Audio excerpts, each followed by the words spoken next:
Itu luahan beberapa daripada petani, kita ada penternak, kita ada penokong felda. Jadi itu antara yang ingin diluahkan.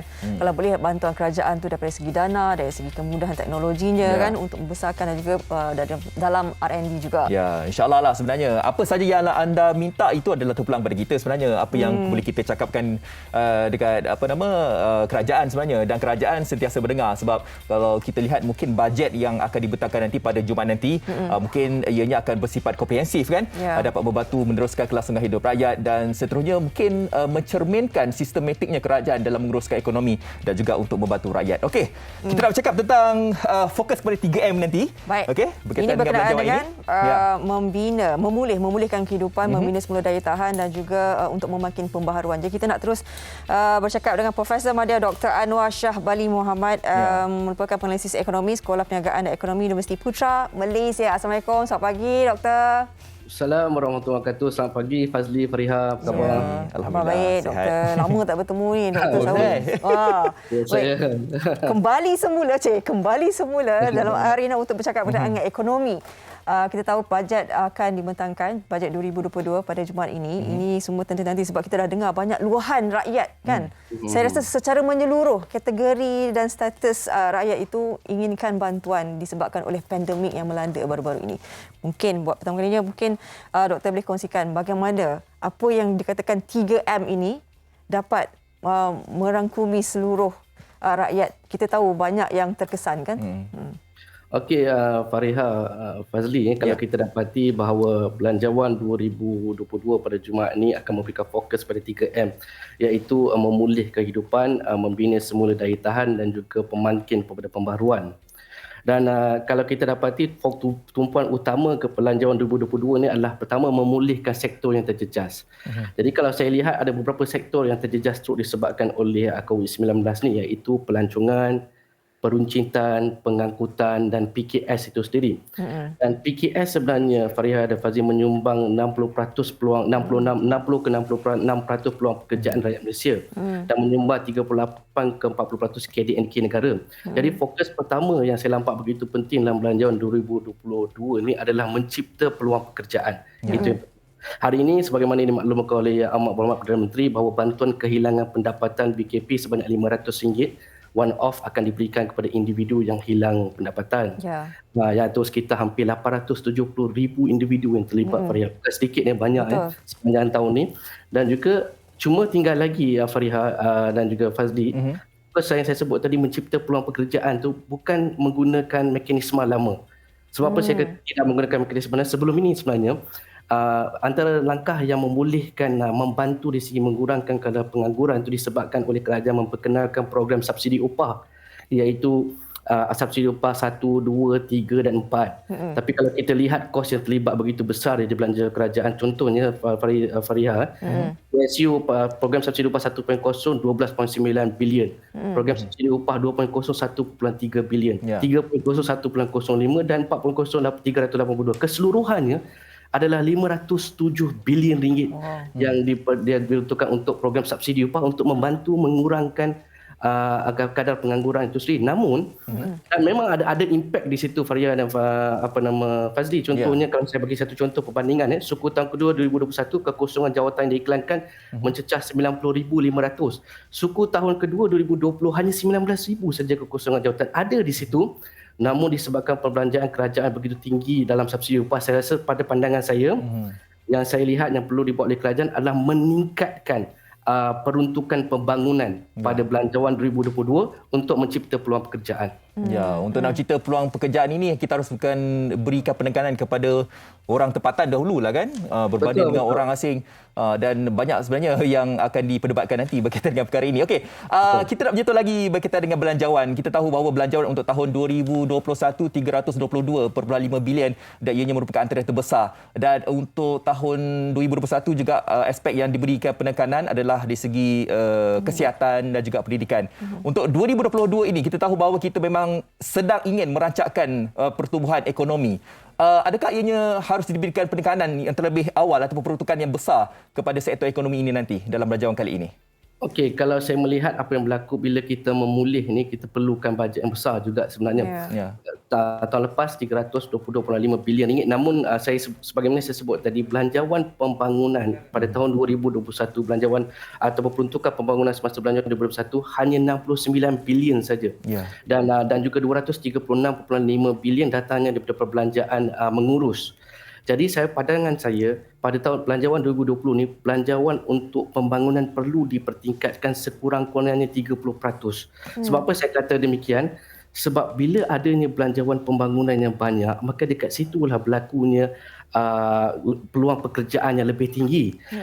Dan saya menjaga kerajaan akan meningkatkan peruntukan pembangunan. Tapi sebagaimana disebut oleh Fazli tadi, tatkala kerajaan meningkatkan peruntukan pembangunan, janganlah yang mengisinya pekerja asing. Ya, betul. Jadi inilah satu isu yang besar sebenarnya. Dan sekiranya saya berpandangan bahawa kerajaan berkemungkinan besar akan meningkatkan peruntukan pembangunan sebab tahun lepas hanya 21.4%, dia perlu tingkat sekurang-kurangnya 30%, dan dengan penambahan belanjawan pembangunan, dan juga pembangunan ini perlulah pembangunan yang bersifat penting, pembangunan yang penting, terutamanya pembinaan sekolah dan sebagainya.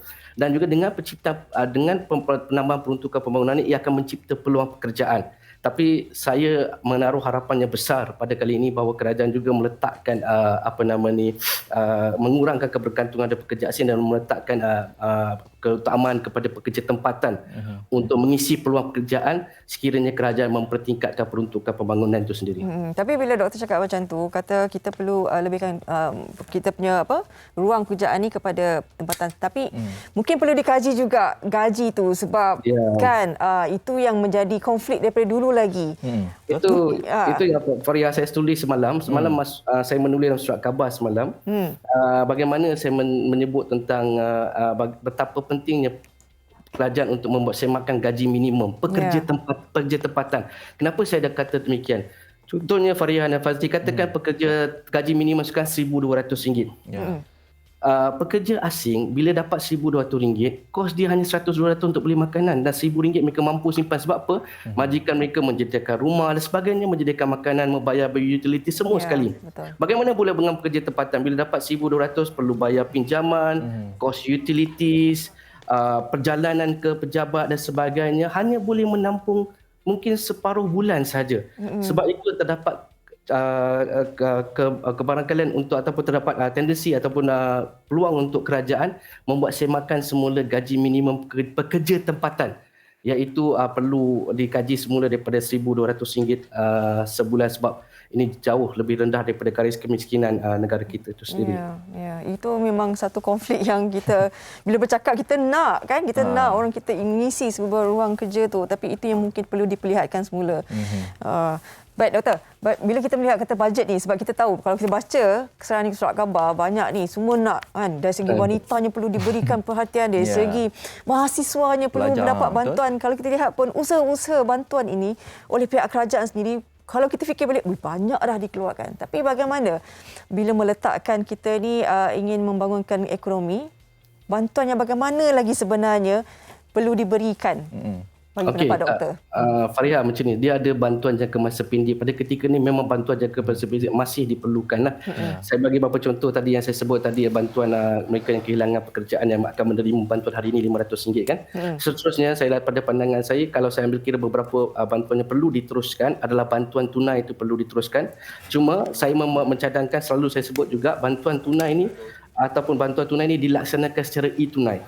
Kenapa saya kata e-tunai? Sebab bila kerajaan berikan bantuan tunai, dan saya mencadang ada kerajaan memberikan bantuan tiap-tiap bulan, daripada memberikan bantuan one off 3 bulan sekali dan 3 bulan seterusnya. Sebab kita faham bantuan 3 bulan sekali ni kadang-kadang habis dalam masa seminggu 2 minggu je. Dan lepas tu tidak ada bantuan. Bantuan dia perlu berterusan dan dia diberikan secara bulanan, itu Faria dan Fazli. Dan seterusnya perlu diberikan secara e-tunai ataupun e-wallet. Mengapa?